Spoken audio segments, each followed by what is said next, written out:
Hello दोस्तों, स्वागत है आप सभी का। मेरा नाम है विकास और आज हम जो हमारे उत्तर प्रदेश का इतिहास हम पढ़ रहे हैं, इसमें मध्यकालीन इतिहास उसका का पार्ट 2 हम आज पढ़ने जा रहे हैं। ठीक है।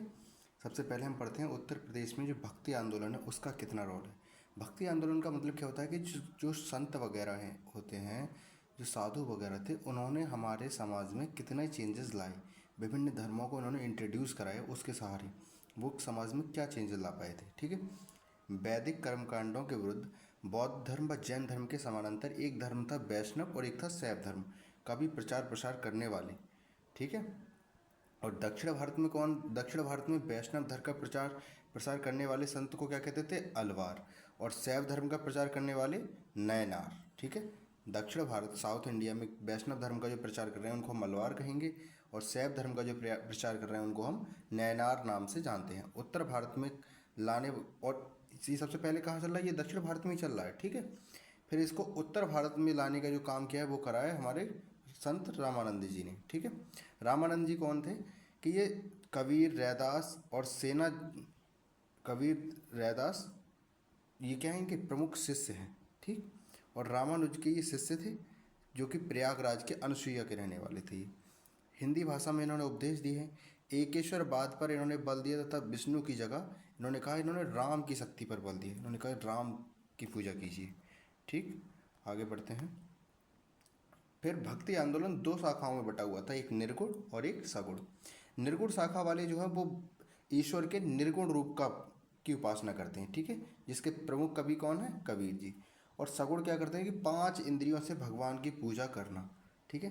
शिव विष्णु के अवतारों की पूजा करना। ठीक है। ये क्या करते हैं? चैतन्य, तुलसीदास, वल्लभाचार्य, सूरदास और मीरा जी इस शाखा का अनुपालन करते थे।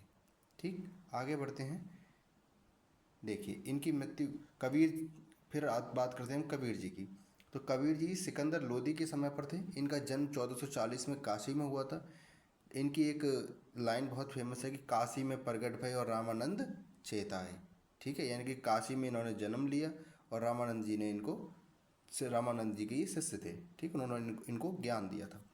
एकेश्वरवाद के निर्गुण ब्रह्म का इन्होंने प्रचार किया था। इनकी रचना बीजक शबद रमेनी बहुत फेमस है। और इनकी मृत्यु जो है संत कबीर नगर जिले के मगहर में जाके हुई थी, जहाँ मगहर को ये माना जाता था कि वहाँ अगर कोई मरता है तो नरक में जाता है।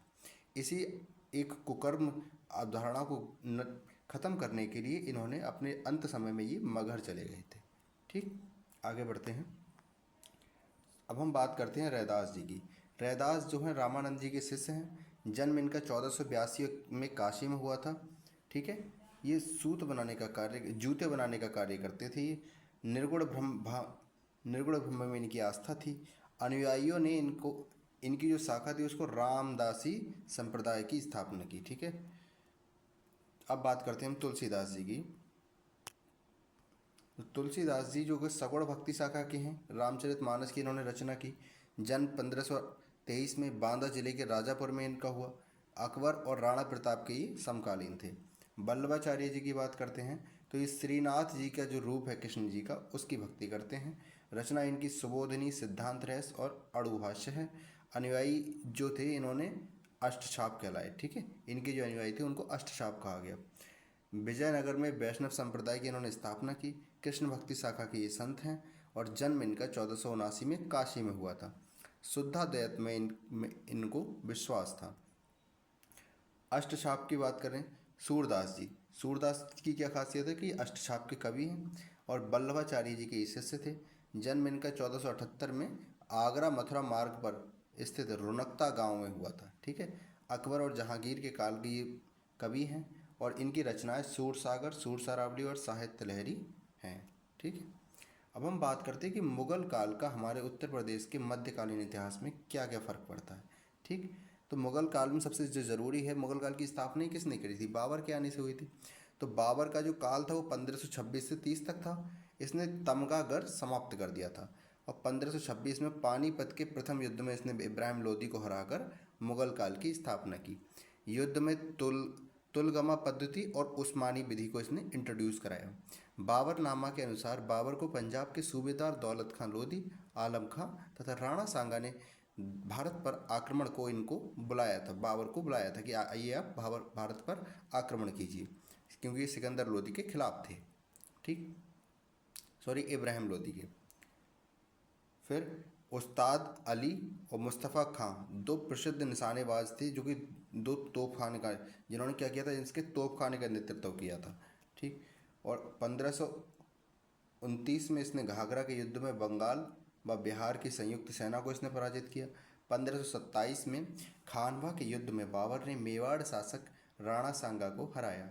इस युद्ध में जिहाद की घोषणा की और इसने क्या कर दिया था, उसके बाद गाजी की उपाधि को इसने धारण किया। और इसने दिल्ली से अपनी राजधानी किसको बनाया था, आगरा को इसने अपनी राजधानी बना लिया था। ठीक है, आगे बढ़ते हैं। अब बाबर के बाद बाबर का बेटा आया हुमायूं। हुमायूं जिसका शासनकाल 1530 से 1556 तक रहा। ये दिसंबर 1530 में बाबर की जब मृत्यु हो जाती है, उसके बाद हुमायूं का आगरा में क्या कर देते हैं, राज्याभिषेक कर दिया गया। जो कि अफगान का क्या था, ये शत्रु था।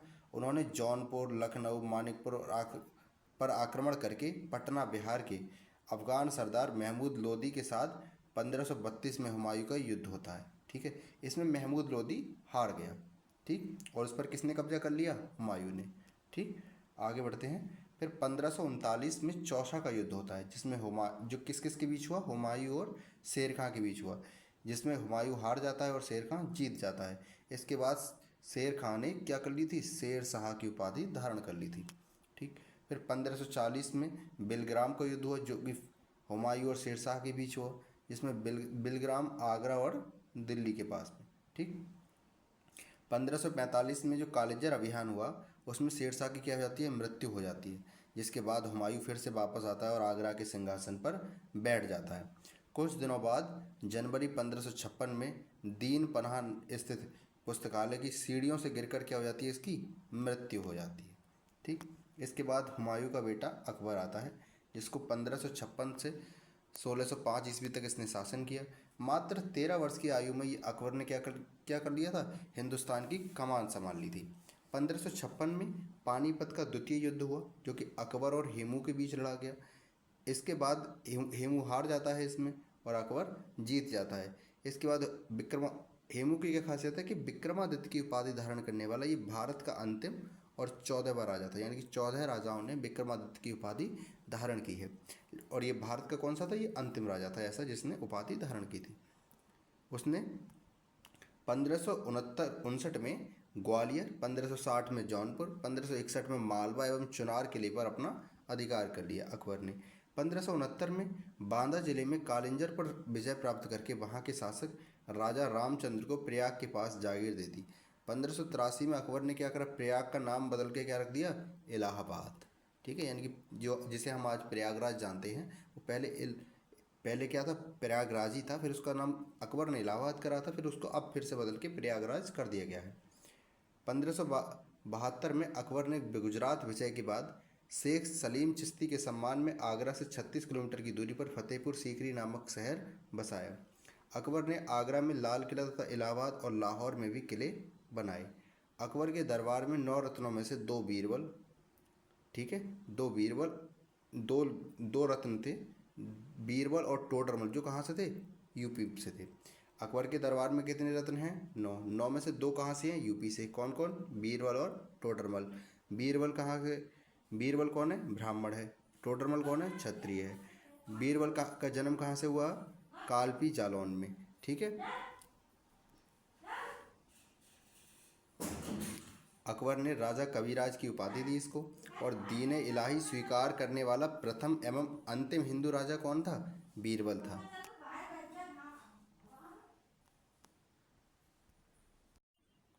इसके बाद हम बात करते हैं टोडरमल की। टोडरमल जी यूपी से ही थे, क्षत्रिय थे। उनका जन्म कहाँ हुआ था, सीतापुर में हुआ था।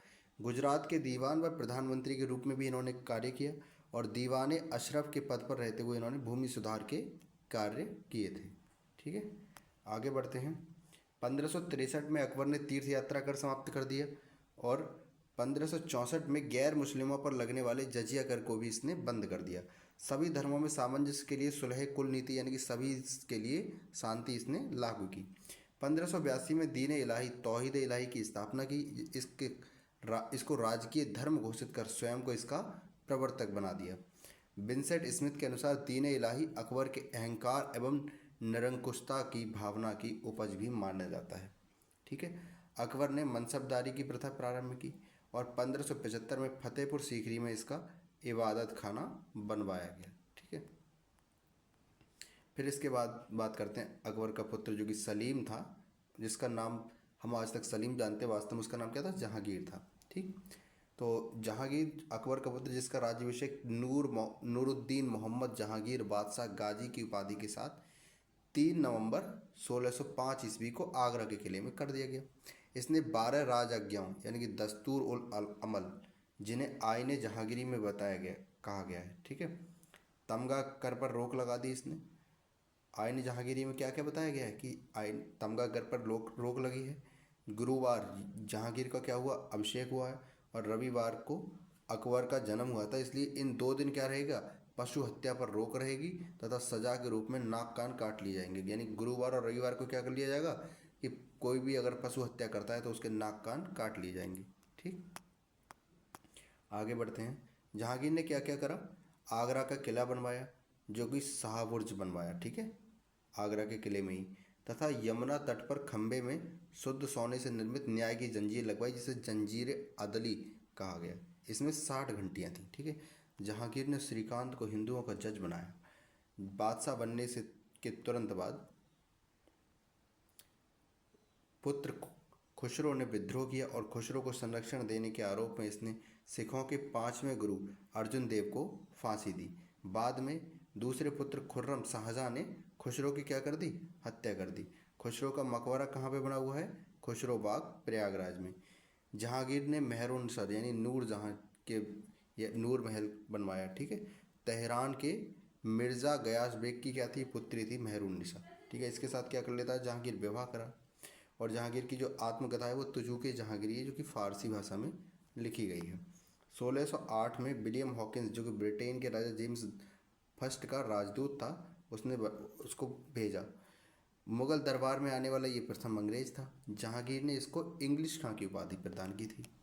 ठीक है। इसके बाद बात करते हैं हम शाहजहां की। शाहजहां ने 1628 से 1658 ईस्वी तक शासन किया। फरवरी 1628 में ये आगरा के सिंहासन पर बैठा। नूरजहां को पेंशनर बनाकर इसने कहाँ भेज दिया, वापस। इसने कहा कि आप जो है लाहौर चली जाइए, और हिंदुओं को मुसलमान बनाने के लिए एक अलग विभाग बनाया इसने कि जितने भी हिंदू हैं उनको ज़बरदस्ती मुसलमान बनाओ।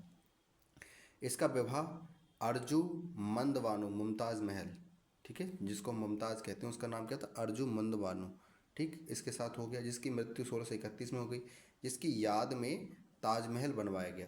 ठीक है। और ताजमहल कब तक बना, 1631 में बनना स्टार्ट हुआ और 1648 तक बन पाया था। ठीक। संगीत व साहित्य में विकास के कारण इसके शासन को मध्यकालीन इतिहास का क्या कहा जाता है, स्वर्णकाल कहा गया है।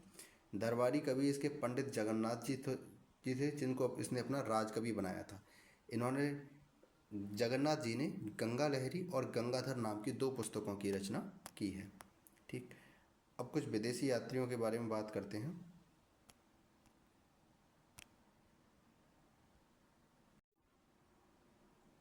आइए इसके बाद हम बात करते हैं अवध के नवाब के बारे में। अवध के नवाब 1722 में सादत खां बुरहान मुल्क, 1723 में नया राजस्व बंदोबस्त इसने लागू किया, और भतीजा इसके या दामाद जो था वो सफदरगंज था। ठीक है।